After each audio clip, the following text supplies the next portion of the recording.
and welcome. Today, it is my pleasure to introduce two very special people, Shobha Reginald and Dr. Meena Sundaram. Welcome to Lokvani. Namaste. Thank you, Ranjani. Shobha Thank Reginald you. is a teacher in Belmont, where she has been teaching climate science for over 20 years. She has been inspiring middle school students to learn about nature and to understand the big challenges that happens in the world of climate. Now, she has now turned her attention to a very important problem, that of solving the problem of food waste and food insecurity. She has joined this organization called Food Links, where she serves as a board member. We also have with us Dr. Meena Sundaram, who is well known in the community, not just because she's a cardiologist and touches all our hearts in some time or the other, but also touches our hearts deeply through her beautiful music.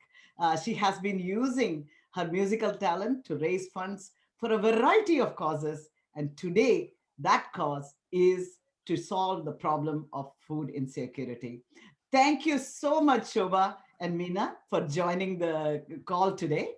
So, Shobha, tell us a little bit about what is Food Links and what motivated you to join Food Links.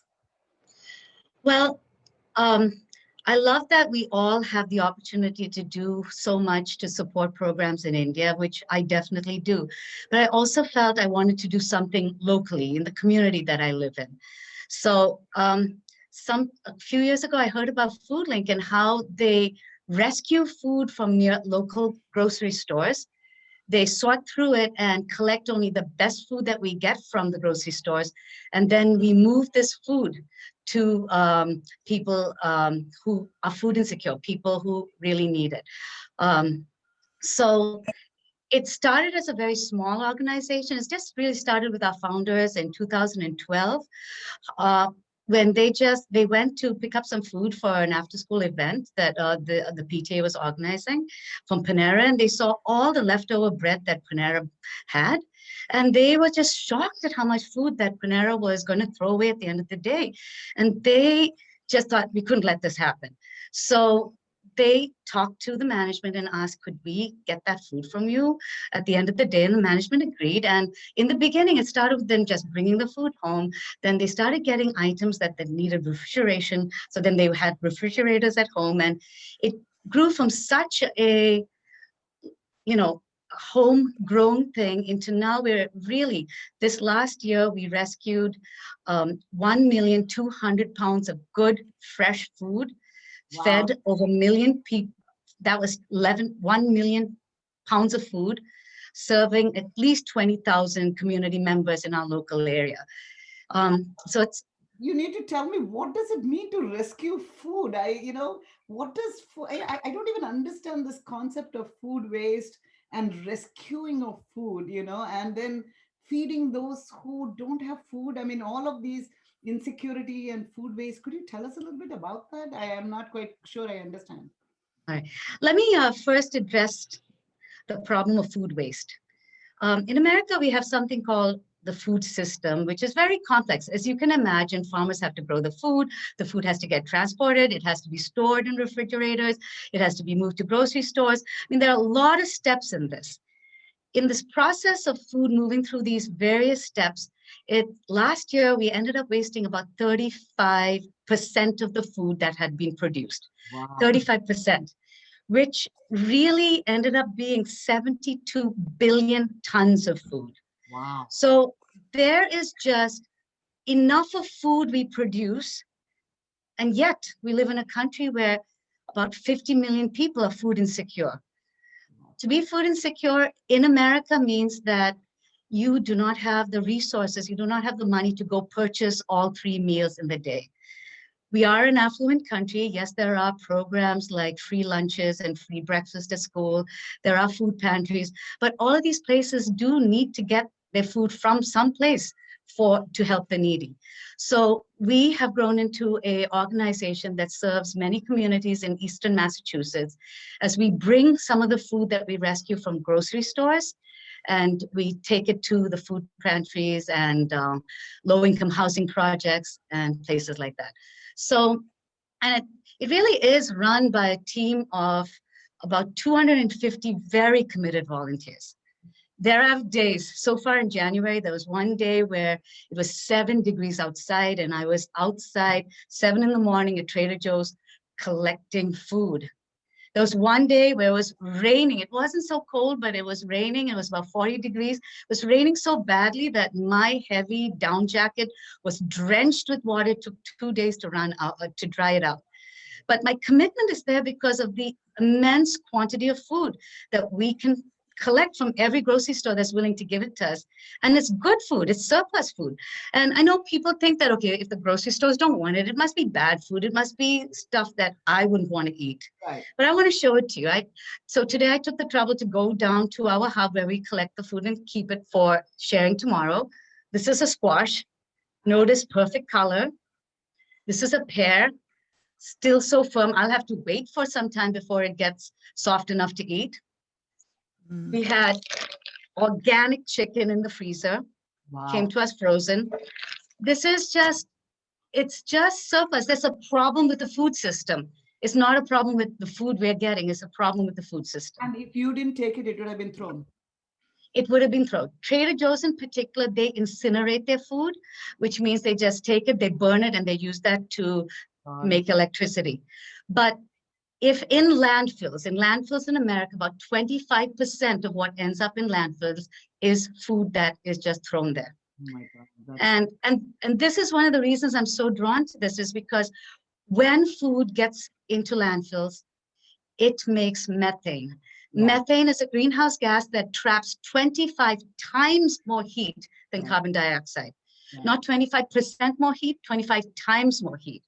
So globally, we say that about, if you took all the wasting food, rotting food as one country, and if you looked at the greenhouse emissions made by this, rotting food would be third after first America for producing greenhouse gases, then China, and third would be rotting food.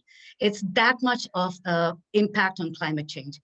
So we've got to what your work is doing is not just, doing good to bring, the food to actually the people who might need it and, create that link, but it's really for every citizen, because climate is being impacted. And that's really, so it's really, we are doing it for ourselves by supporting something like Food Links. And that's really tremendous. So very quickly, why do they, it seems like a very volunteer driven effort, and what is the need for funding in this? I know you're doing a fundraising effort. So it still requires a lot of organization. We do need a building with a lot of refrigeration space. We have a refrigerated van. We have purchased 2 vans. We need staff to do the organizing. It's a very, we collect food from over 47 food donors. We distribute it to over 50 community partners. There's a lot of orchestration, there's a lot of movement, there's a lot of, it needs coordination, it needs refrigeration space. We got to do this very safely. And we want to grow it. If we collected that 1,200,000 pounds of food this last year, our goal is to grow it as soon as possible to 2 million pounds of food. So really fantastic. I really appreciate that. And, it seems like it's very small amount of funding for very, very large impact. And I think those are the best kind of opportunities that we have. And that's where I think you reached out to our dear Meena Sundaram to bring out this beautiful musical so that we can do some fundraising. So Meena, tell us a little bit about, what draws you to this cause of food insecurity, and of course about the program that no, absolutely. In terms of drawing, I think we drew Shobha into our idea of doing something and requested that we have the opportunity to do something for Foodlink, because you're right. I was very impressed after hearing Shobha. As you can see, she's an educator, and the way she explains it, it makes such perfect sense. So as you know, I'm a physician, and this whole COVID, the last year has been very traumatic for all of us, both at the front lines, as a community, as a world. Not only are we fighting a pandemic, but all the other social problems that are already existing have just magnified in their intensity and their breadth. So as you can see, food insecurity was always there. We always had food pantries. We also always had the deprived. As Shobha said, these are people who cannot afford, number one, or don't have access. They don't have grocery stores, or they don't have places that sell healthy, nutritious meals. They live in, certain areas where there is no proper, penetration of these services. Or they are handicapped in some other way. They have disabilities. They don't have transportation. They're not able to go and provide and produce, bring the food home. But the commonest cause is economic.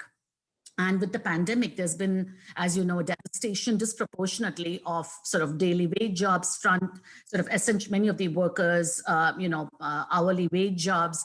And those people are already living on the edge, and now they're really in the pit, so to speak. So there's been a lot of media attention to this with, long lines in food banks and things. And, I think even Massachusetts, I think 1 million people are food insecure as of November. It might be even higher now. And in Massachusetts, the number of children who go hungry has gone up almost 2 times what it was before. So, when you read this information, it just makes you feel that this is something that should be addressed. And, that's sort of what drew us to it. Again, this is an organization that we were not, I have not heard of before. So I have to say, Shobha introduced the organization to us, explained. And as we learned a bit more, that motivated me. And I thought we should use this opportunity to spread the word among more of our Indian community. We are very blessed. Most of us, apart from the inconvenience of working from home, we've somewhat been protected. We've not,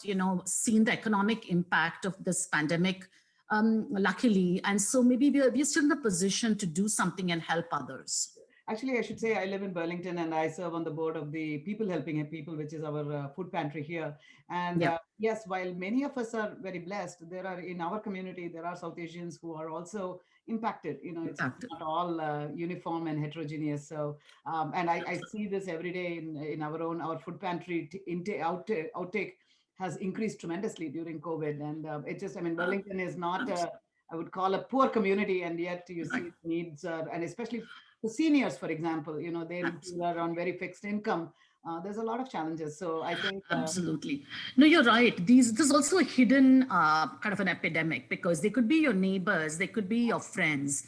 But I do feel as a community, the Indian American community definitely can do a lot more than. I'm saying in Burlington, it's not just the South Asian, but the other non-South Asians as well. There are many other communities, and I could see that there is a lot of challenges. So now, so thank you. And actually, I'm really impressed to hear about Food Links, and I'll certainly connect for the, with our food pantry, to make sure that we use as much of the services of Food Links that we can. So now tell me about this musical, though. That's what I'm looking forward to hearing. The musical program was sort of our way of, like I said, just do something online, entertain our community. Yeah, I think that's a great Zoom shows and things. So we're sort of doing something like that so people can enjoy some music. And that is on February 6th, right? The event, yes. It's called Srishti, the Melodies of Nature. It's on February 26th. It's a Friday evening, so it's after work at 7:45. And we register, people can register. It's a free event. We do, graciously appreciate donations. It's at www.foodlinkma.org. I also have a Facebook page. Foodlink has posted an event page as well. And I have a couple of wonderful people from the area. You know them. Ranjani, is anyone else? Raghu Saranathan is singing, Div Prakash, Vijay Kumarji, Sudha Subaraman, and Nikhil Pendarkar, and myself. Our MC is Shamita Bail, and our Zoom master is Sanjay Jainji. So that's our team, small and concise, and we're just going to have some fun music. And because this is has such an impact on the environment, we thought of doing maybe songs pertaining to nature and the beauty of nature in the sort of deep, dark depths of winter. So that's why. Give me an example of a song that we should look forward to hearing. Maybe, I don't know. I won't tell you what is in the program, but something like Ye Dil Aur Unki Nigahon Ke Saye, Parbaton Ke Daire, Ye Sham Ka Sama, something like that, where the beauty of nature is celebrated and, revered and adored. Just to make us feel that we can all do something to get to that idyllic state that we want our world to be in. So that's our humble attempt. Again, like I said, with FoodLink, it's something that we want them to grow and become bigger, many decades to come. So this is such a humble attempt to help along a little bit. And actually, you're helping. I'm sorry, go ahead, Shobha. No, and even when Meena was conceiving this, she was thinking about, nature, the beauty and the abundance of nature. And we want to share that abundance with others. Mm-hmm. So that's why I picked the painting I did here behind me. Yes, I can see that. Beautiful fall colors. Isn't it? I know. It is winter right now, but hey, fall is always beautiful. And why not? Thanks to and we should mention our raffle. We have some beautiful paintings that we're going to raffle, some other items also. So for anybody who does come and join us, which is a free event, but if they can do a donation of at least $50, you'll be automatically entered for the raffle. So a little bit of fun also. Fantastic. Yeah. Music, raffle, all of that sounds really fantastic. Actually, Meena, I really miss the shows that used to happen all the time. I know. We got to do something once the COVID is over, hopefully by the end of this year. I know. We'll all be in better shape. Yeah, we're waiting for our vaccines very quickly. And I know. But Ranjani, I really want to say that I know you are such a trailblazer and you volunteer for so many different organizations, Ekal, of course, and many, many others, as you mentioned. And on top of it, you do this public service for the community. So do appreciate your time, your inclination, your patience, and just your love for the community. I just want to mention that. So sweet. Yes. Very sweet of you. Very nice of you. Thank you, Shobha. Thank you, Meena. And I want to thank you also on behalf of FoodLink.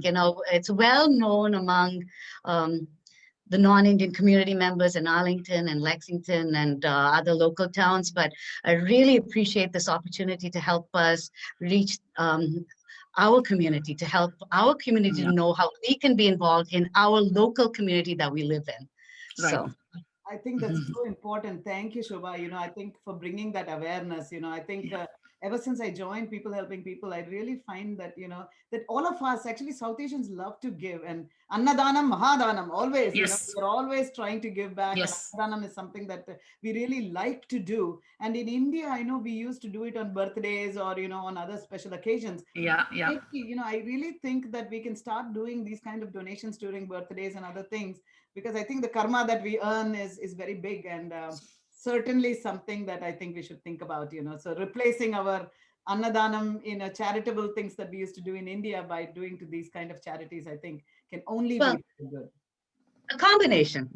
A continuous also. What I meant was in India, we used to feed the poor, right? That's what I meant. Absolutely. Yeah. Oh, no. Please give. I work for an organization that works for of course. India. That's my passion. It is. Please do donate to Ekal. Very important. Absolutely. But what I'm saying is that I used to remember, is to call the poor and feed them, right? Like feeding the poor is a very big. True. We cannot do that. We didn't know how to do it here, and so I think this is a good way to substitute that. That's all. So I think in India, as Indians, we have always given in multitude of dimensions, right? Like whether it is teaching, which is what we do at Ekal, teaching those who cannot afford to get education, or feeding, like many organizations do. Right. Certainly, I think both are very, very important. And thank you both for taking the time to do that. Any wonderful words of wisdom for our Lokvani listeners, Shobha? Tune in. I think Meena's put together the most amazing program. She's so talented. She collects talented people around her. I think it'll be an interesting and exciting evening. And I hope you will also tune in and learn a little bit more about food insecurity that's local, and a little bit more about how we do our work at FoodLink. Absolutely. And Meena, any other thoughts for us? No, absolutely. We just depend on our community, which always supports us. So please join. Please learn a bit more about FoodLink. Have a wonderful evening, and keep FoodLink in your, in your charitable, list, and continue to support it in the future as well. And I suspect if people want to join and volunteer, that's an opportunity also that is absolutely. there. Yes, definitely. It'll be easier after the pandemic because we definitely are trying to keep our teams smaller, but we are always in need of volunteers. And especially as we want to grow towards rescuing 2 million pounds of food, we'll need even more volunteers for that. I think that's a fantastic, fantastic program. So February 26th That's right. and 7 7:45, the doors 7:45. open. Okay, Virtual 7:45. doors open. And please go to foodlinks.org. Foodlinkma.org. It's Massachusetts Foodlinkma.org. MA.org. Perfect, Yeah. perfect. Just look at the flyer that we are putting up here. Yeah, yeah. Thank you so And then much. listen to those lilting memory. I mean, I think if it's Absolutely. about nature, it can only be beautiful, touching the heart I- and touching the minds, and beautiful melodies from, I know, from the past as well, which are all beautiful, beautiful songs. There's so many that pertain to nature. So hopefully it'll be a very relaxing evening where people can forget all the present chaos that's happening. And that much needed, to forget the present chaos. Ah. Yes. And of course, but the present chaos has brought new talents as part of our musical team. A Zoom master is required now. I know. I was kidding Sanjay ji. I said you become the Zoom master of the millions. We used to just have audio engineers. Now we need Zoom masters. We need What Zoom. next? I don't know. Hologram specialists. They are coming our way, I think. But anyway, so thank you. But look so at much. our adaptability. Humans are so adaptable. Of course, of course. Thank you so much, Meena, Shobha, for your time today. And I look forward to the beautiful program on Thank you. February. Please, you're most cordially invited. And thank you so much for featuring this. Thank you so much. Thank you so much for this opportunity. My pleasure. And Bye. Namaste. Bye, Ranjani.